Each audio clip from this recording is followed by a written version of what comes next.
Hi and welcome back to sallyhughesbeauty.com.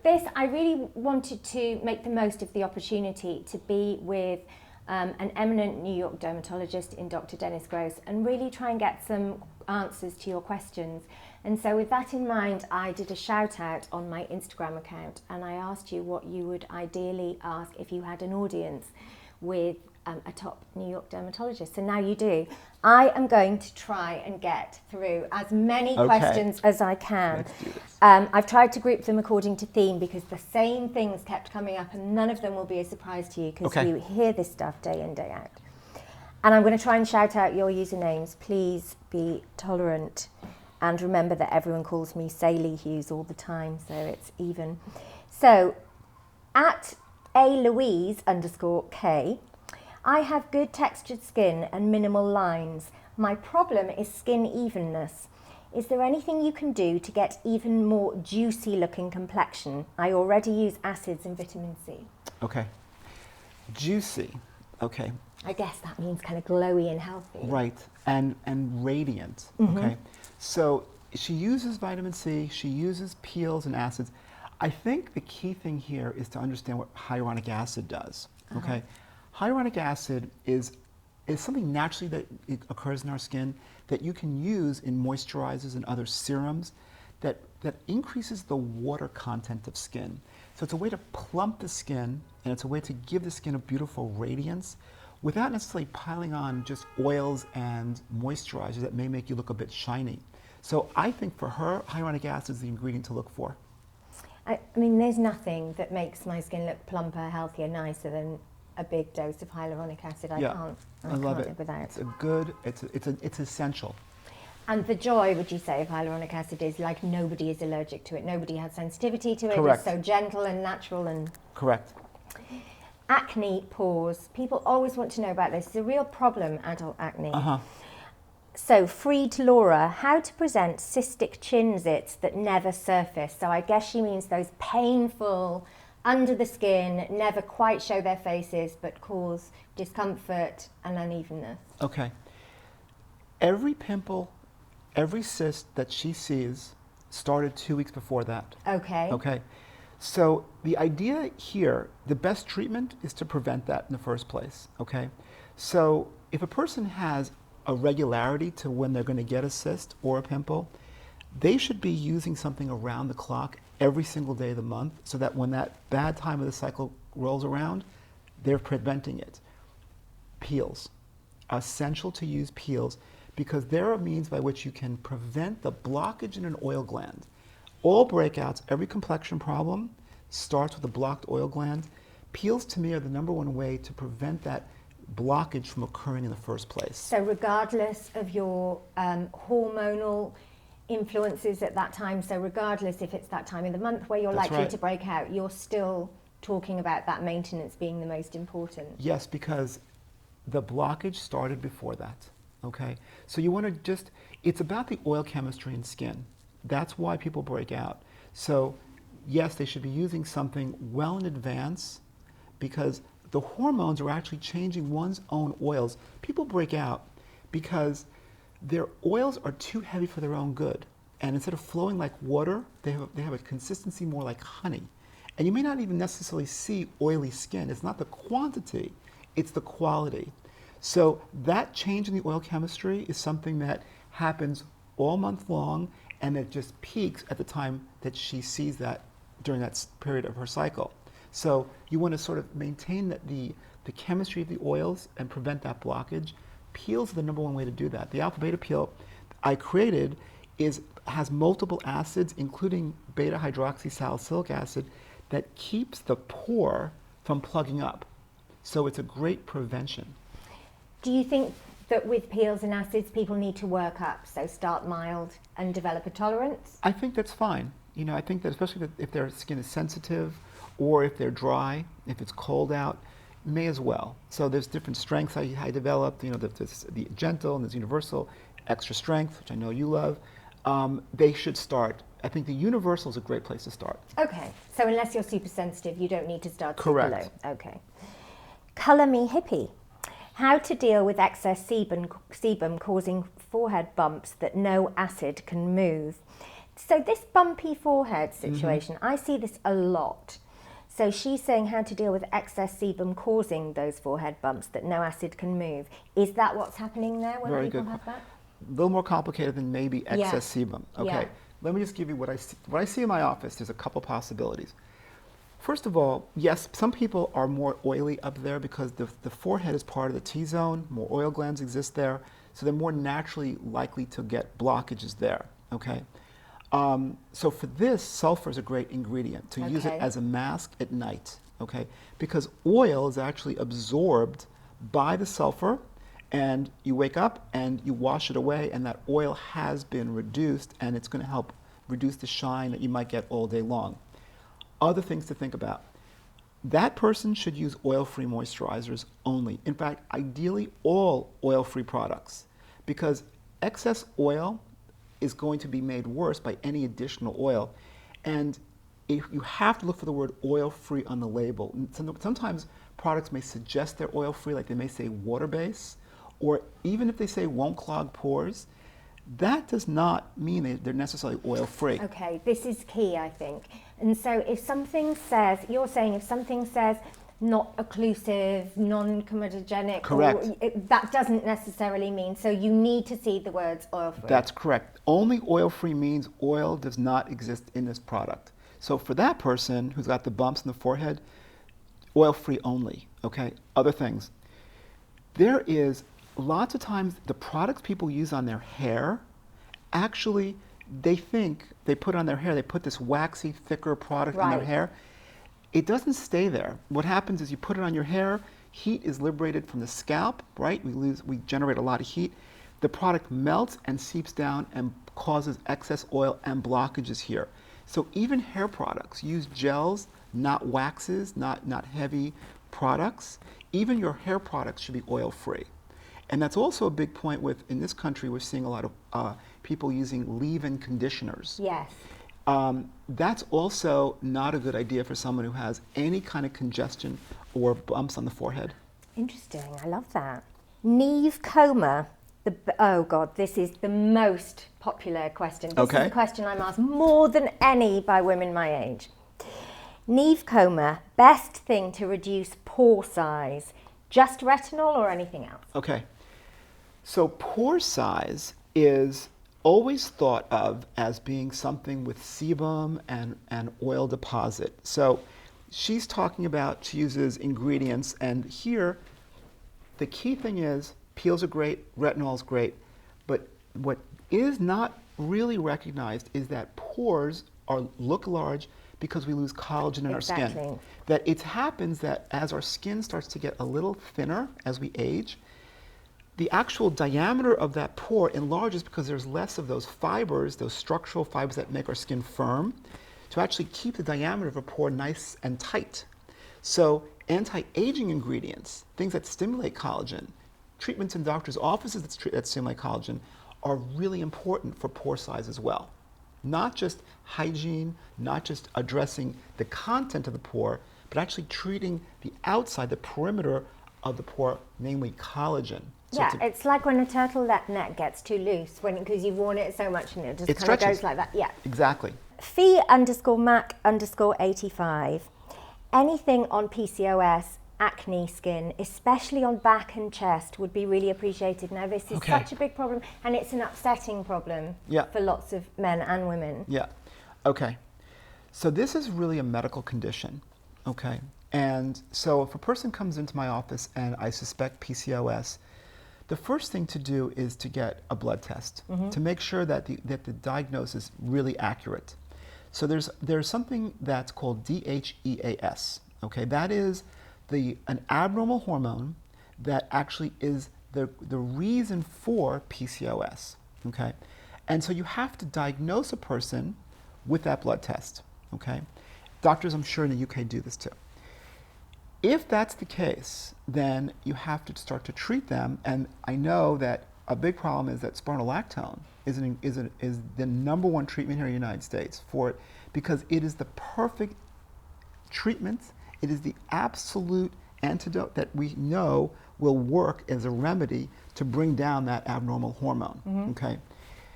If it's not available in the UK, as I understand, it's not. The biggest mistake is going on Accutane, okay? Because then you're trying to fit a round peg in a square hole. Okay. So one thing I'd like to have everyone know is don't go for Accutane, because it may help temporarily while you're on it. You come off it, and what a tragedy, once you're off it, the PCOS is still there actively, so you've treated the symptoms, not the cause, okay? So if a person has PCOS, truly documented medically, and they have access to the right medicine, great. If they don't, then you just have to try everything possible. And here, there's certain lasers that work, that we have in this country, that we use. There's actually a laser called Smooth Beam that is the #1 laser treatment that I find works best for PCOS patients who cannot or take the right medication for whatever reason. That's something to look for, okay? You just have to throw the book at it, in all honesty. You have to try to use your oil-free moisturizers and products only. Use sulfur, use peels, think about lasers, because that is the ultimate reason for breaking out, where the oil chemistry, once again, is abnormal due to the oil glands have receptors for hormones. And the PCOS disorder, there are glands that actually are absorbing the DHEAS hormone, and it's changing the oil chemistry to be too thick, and it blocks up the oil glands. So I will try and look for a British equivalent laser. I'll speak to you about this, and I'll try and find a British equivalent. I'm not sure where this poster lives, so I'll look into that. Danielle Spence, 29.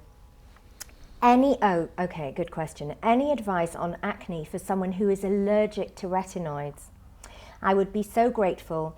It's most derms' go-to treatment, but after 15 plus years of trying different ones with my GP, I'm still yet to find one that I can use. So this lady has adult acne, but she cannot use retinoids after 15 years of trying. Okay. Salicylic acid is an excellent choice for her, okay? Actually, I have patients who are also in a similar situation where they can't use retinoids. Before retinoids were developed, apothecaries would actually formulate salicylic acid in what's called a tincture. Mm-hmm. And what I love to do is I will write to the pharmacist a prescription that says, give this patient, let's say, a 3% solution of salicylic acid in an antibiotic solution. Okay. So the solution that the antibiotic comes from the drug company, is also a great vehicle to add and dissolve salicylic acid, which helps decongest the pores, which is essentially what retinoids do. Retinoids work by actually taking the lining of the pore and preventing sebum from sticking to the surface, sticking to the perimeter, the inside of that little tunnel mm-hmm. that we call a pore. Mm-hmm. And salicylic acid does a very similar thing. So look to create a formula that uses salicylic acid at higher doses, higher prescription levels than over-the-counter products. And that's what I would recommend for her. Okay, good answer. Skincare Magpie is the username. Current opinion on microneedling versus fractionated lasers on the same types of acne scarring. Can we break it down by scar type if possible? Mm-hmm. For example, rolling scars, boxcar scars. Okay, can I just say, microneedling, yeah. I am quite freaked out at the moment by how many readers are using microneedling and derma rollers quite freely. Can you just give me your thoughts on that first of all, mm-hmm. and whether you have any concerns in that area or whether you think it's fine? I think it's probably fine, but I don't think it does a whole lot of good onto itself. Okay. Okay, that's the truth. I don't think that there's the whole point of microneedling in terms of helping scars is to actually try to, in the case of the scars that are the rolling little valleys that people get, which is the most common type, you're trying to create more collagen, because what happens is that the acne was so radical, so inflamed and so infected, it actually destroyed collagen and left that valley long after that blemish is gone, mm-hmm. okay? So you're trying to create more collagen at the base to raise it up and make it smooth. Microneedling is going to perforate the skin, but doesn't really get down far enough. Okay. Those rollers don't really do much. in that regard, because if you look at the actual anatomy of that scar, you're missing the key layers, okay? So I don't think it does a lot of harm, but I don't think it does a lot of good. So I just don't want you to have false expectations. So it's not doing enough to kick the skin into action to produce collagen? Precisely. The skin cells that produce collagen are deeper than a microneedling or roller device actually gets to. So people may be wasting their money and their time? I do think so. I do think so. Not hurting them, but I just don't want them to have high hopes and then not see great results. So what do you believe is the best thing for scars? Okay. I will tell you, I don't like fractionated laser either. Okay. I know Fraxel's very big in this country. You know, we were speaking earlier about how I'm a big believer in keeping the skin in balance. I don't like injury to the skin. And I think Fraxel, fractionated laser, goes too deep in its attempt to try to stimulate collagen. The idea of stimulating collagen is sort of making an influence on the skin in the middle layer. Fractionated laser goes so deep, it actually overdoes it and misses the target. So it's the opposite of the rollers are too superficial. I think fractionated laser is too deep. Right. I have skin like asbestos. I'm not sensitive at all. You can do anything to my skin, and I had Fraxel and I found it really did irritate my skin. Right. I just looked like I'd been rolled in nettles. And did you think it helped you? No. Right. It had absolutely no impact. Right, which is that's exactly just my what, first and that's why I don't offer it. I don't offer it because this is uniformly what I hear. So it's injury to no avail. Yeah. So to help her though, okay, what does help? There are certain non-invasive lasers that are available here that can actually stimulate collagen. Certain non-invasive lasers. Is this the dog affecting you guys? The dog's fine. We love dogs on these videos. So look for non-invasive lasers. Okay. Here too, smooth beam laser. If you can look for that from the earlier question, it's the only FDA-approved laser in this country for acne scars and active acne. I must tell you one more thing. Lots of times people see redness, not just textural imperfections, which is what scars are known to be. And lots of times people use the same words, I'm scarred, and it's not really indentated or it's not really textural. There are different lasers, like the V-beam laser really helps the redness.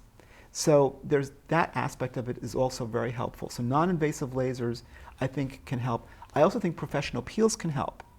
And now here, we get great results, not with TCA peels that can leave a person as red and raw as a fractionated laser might, but once a month, a professional strength, I like alpha beta peels once a month, tried and true steady stimulation of collagen, again, can really help them. Ran JB75, what can help with dark circles around the eyes and hyperpigmentation around the face and all of the neck on Indian skin? Okay. I look tired and sullen all the time due to the effect of both. If no solution via dermatologist, could you advise how best to cover with makeup? Okay, I'll handle that in a different thing. Okay. I'm really struggling at the moment. I can't find anything that works. So I find a lot that there's a real conflation that people have between dark circles and eye bags. So first of all, lots of women say, how can I get rid of the bags under my eyes? And I'm like, you don't have bags, you have dark circles. Exactly. So there's no difference in texture, it's a difference in colour. And that seems to be what this lady is saying. She's saying she has dark circles around the eyes and hyperpigmentation, and she is a lady of colour. It sounds like her skin is brown. Right. So she says she looks tired and sullen. Right. So what would you do as a dermatologist to help her with that difference in tone? I teach people to do a little test on themselves. That is what I do in my office. The truth of the matter is, dark under eye circles, there's two basic categories, right? One is actual pigmentation in the skin. Yes. Okay. The other is skin that's thin that actually shows the dark veins in the fat pads underneath. What you want to do is you want to just take your skin and gently lift it up. When you lift it up, look at what happens to the color of the skin at that dark circle. If when you lift it up off the skin structures below it, right, below the bone, lift it off the bone, if the pigmentation does not change and it stays brown after you lift it off the bone, it's telling you this pigmentation is the primary problem. It's melanin in the skin. If when you lift it up, it all of a sudden comes back to normal color, you now know that it's because the skin is too thin and more transparent. And so you can see the inner workings behind the... Exactly. Yeah. So that gives you the great divide between the two major reasons for under eye circles. If you have pigment, you have to look to bleach it and bring down the melanin. And certain ingredients work great there. Think of retinol, think vitamin C. If instead you have a loss of firmness and the transparency of the skin is there because of thinning, think collagen building. Okay, so now you also can think about vitamin C, great ingredient, can't go wrong with either, but you might also want to plump the skin, hyaluronic acid, great way to create more thickness to the skin, more plumping to the skin to lift it off the deeper structures that are the veins that actually make the skin look darker there. I love that answer. Pinch test. Very Right. good. Papier bleu. Very exotic username. Tiny white pimples appearing on my top lip line and some pigmentation. It looks like I have brown lip liner on. So the tiny white pimples, I have seen this before and often around the lip line. Right. What do we think about that? She has two different problems. Yeah. Okay, unrelated. For the little whitish bumps here, product. It's probably poor product selection. Something, buildup? A buildup of some excess oil in a lipstick or a lip balm Yeah. that's actually blocking those glands that exist right through here. Yeah. So that is a person who needs to stop that product and start to switch and see if that does not help just by stopping. Lots of times the natural exfoliation of the skin will on its own be its own remedy once you stop the product that's causing the blockages. If not, you can try exfoliation, okay, by different means. Those dark circles, that darkness here though, that's more melasma, okay, unrelated. And for that person, it's a whole melasma story. She's probably, it's probably a hormonal plus sun exposure. It could be birth control pills. And so you need to think about if there's birth control pills involved, you might need to stop if it really is getting bad. If you're in the sun and you didn't wear strong enough SPF, that's a mistake. And then you have to start thinking about how do you treat melasma, right? And here, IPL laser in the doctor's office is very effective for that. Yeah. So I have really bad melasma, as I've often discussed since pregnancy, and I have found that IPL and vitamin C is the best thing for me. I agree with you. It's the most dramatic change that I've ever seen. But people, this thing with lip balm, I see people reaching for lip balm like a nervous tick, like people just put lip balm all over their mouth over and over and over again. Right. And so we think that that is probably causing the little... It's an unnatural thing. Yeah. Excess use of a product, it's just throwing the skin off balance. Dermatitis and eczema. I mean, eczema is the most frustrating problem. Eczema on eyelids, what is the best way to treat that? And that is Naila Musa. Eczema often shows up on eyelids, correct? Yes, because the skin is so delicate, it's the weakest link in the chain. So if a person has any tendency for eczema, the lids are very commonly the place. Okay. A little bit more complicated, I think, for you guys because your water is very hard. And I think that the UK, London in particular, we did the studies ourselves in my laboratory. Hard water, defined as having high levels of calcium, is something that is going to throw the skin off balance and is going to dry the skin and can actually cause irritation. The other thing is here in New York, for example, we have high iron concentrations, heavy metals in the water. Right. All fit for consumption, by the way. The government tests the water and says it's potable, you can drink it safely. But for those with sensitive skin, the water, I think, has caused problems. So what does this person do? Well, one thing you might want to do, a simple thing, is just rinse off the local water with distilled water you buy in the store. Okay? It's a way to actually get rid of any kind of heavy metal or calcium deposit.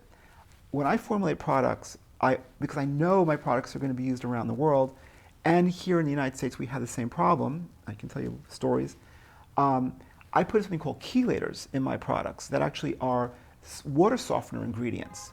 So this question we can talk endlessly about, but I think that the one thing you need to do is think about the water and try to make it more pure and less harsh. Would you advocate maybe fitting a water filter if it's a huge problem for you? The water filters, I wish would work. Water filtration is a way to get rid of particles. It's a way to get rid of sand particles. It's like a way to trap the coffee grinds, but it's not going to stop a molecule, like a calcium molecule, right? An element. It's not going to do that. There you need to... So it's not changing the composition of the water itself, it's just taking out particles, impurities, right. Okay. Water. Okay, this is another problem I hear a lot about regularly. Eczema and dermatitis flare-ups on oily skin. In winter I get a patch around my nose that will not go away. The GP has given me a steroid cream, but what emollient or moisturiser should I use? That is, Edna is a rascal. So this idea that you can have oily skin but just have these patches of really sore, dry, red skin. Yes, unrelated problems. Oily skin can still get inflamed. And the simple understanding of eczema is it's inflammation of the skin, regardless of the skin type, okay? So this particular individual shouldn't be so surprised that they seem to have a paradox. They're unrelated. So a couple things. First of all, don't try to dry out your oily skin. Okay. We are all born with a different type of skin. We have a different skin type. We have a different set point. So this particular person has been given oily skin. But if we try hard to reduce that oil with sulfur or with peel pads, or excess washing and scrubbing, exfoliators, toners, astringents, alcohol, that's going to aggravate the inflammation that is a separate problem, okay? Then, as far as inflammation and eczema goes, well, here's a trap with the steroids. I think you got to be very careful, and I personally think that steroids are very helpful, but they can cause things like thinning of the skin. They can cause redness. The chin, particularly, is a place where you can get rosacea, and very often when you put on, this is a trap I see in my practice, and I can tell you, be careful here. This person, it's possible that if you use a steroid cream for eczema on your chin, and then you stop it and it seems like the eczema is coming back, make sure it's actually not rosacea that's flaring up because you've withdrawn the steroid, because rosacea gets addicted to steroids, and when you take it away, you can get a rosacea flare. And then you see redness, you think, oh, redness must be my eczema. So you're in this vicious cycle. And so it's a complicated question, and I know that a lot of individuals in the UK have rosacea, and that's the primary place for it. It's a huge problem, right. Rosacea. It's a big problem. Ancestrally, people in the UK have rosacea. And then the water, I can't tell you again how important it is it's a double whammy. They're environmentally plagued by the water that aggravates their rosacea, and they're genetically prone to it. So are you suggesting that if someone has rosacea that you are applying the same advice to somebody with eczema, in that you really need to be looking at the water quality and possibly finishing with a rinse of distilled? I personally think so too. Yes, I do. Yeah, I 100% do. We have a spray that we use here that people can use after they wash their face. And it's a means of helping the calcium and the heavy metals, detoxifies and purifies the skin afterwards.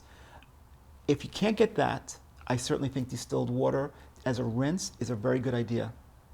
And with regards to what you were saying before about do not try and take all the oil away from your skin and starve your skin of oil when it's oily. Right. That will compound the problem. But then earlier on you were saying don't put oils on your skin. So really what you're saying is don't add any, but don't try and take too much away either. That's correct. That's correct. So just leave it as stable as you can leave it. Exactly. Okay.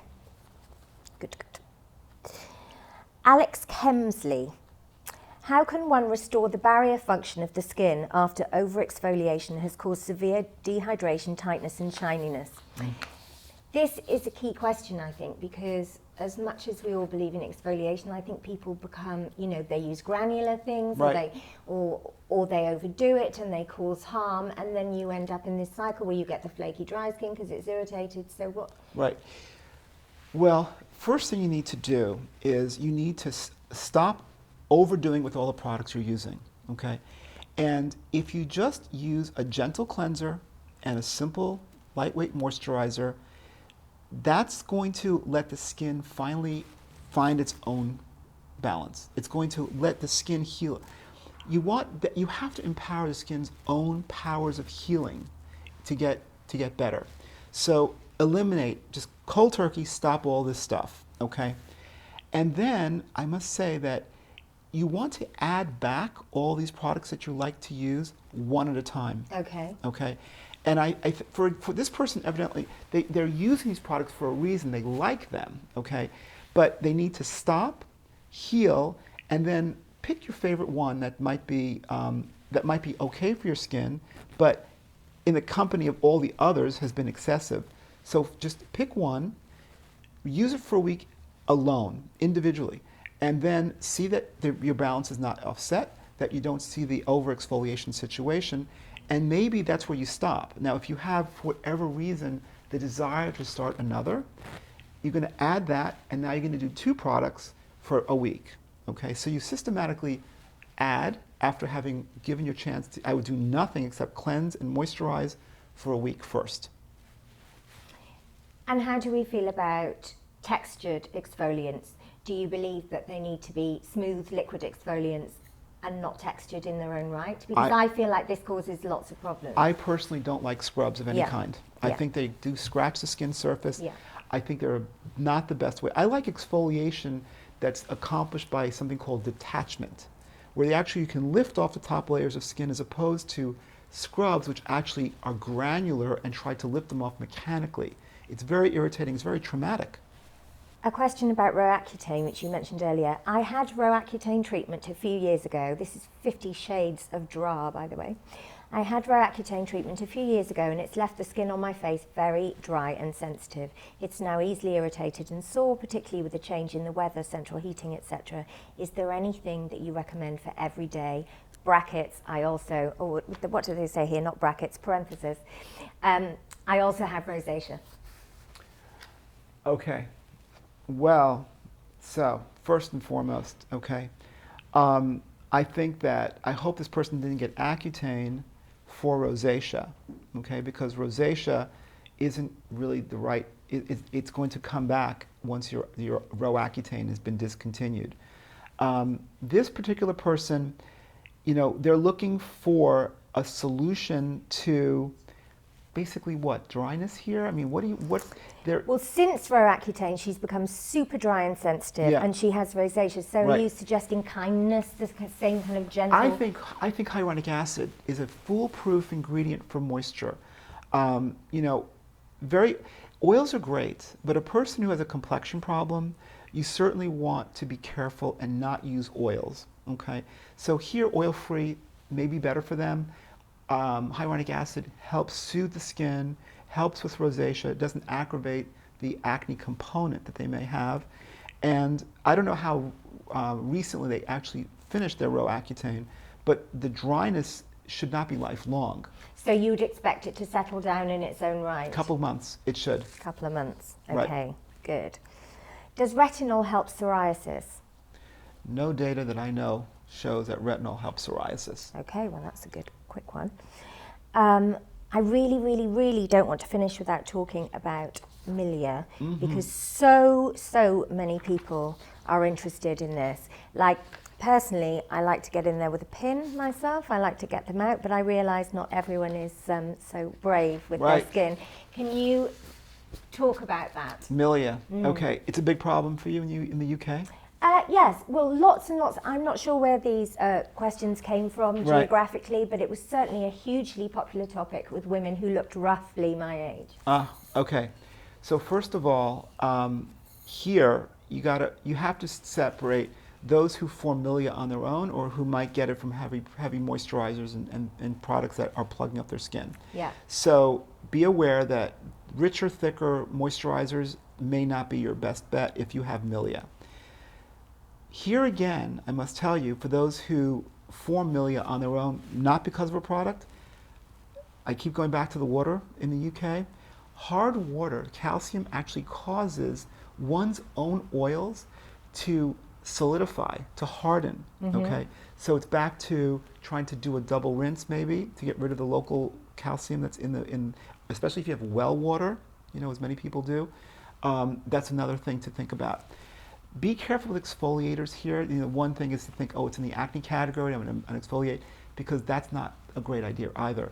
So be mindful of not over moisturizing, think of the water, and then you need them actually extracted. There is no cream that gets rid of them. So try everything you can do to prevent it if you're doing something wrong, and then if that's still not clearing you, doctor's visit. Yeah, a really good facialist in a clinic should be able to extract them for you. It's my favorite part of a facial. Love it.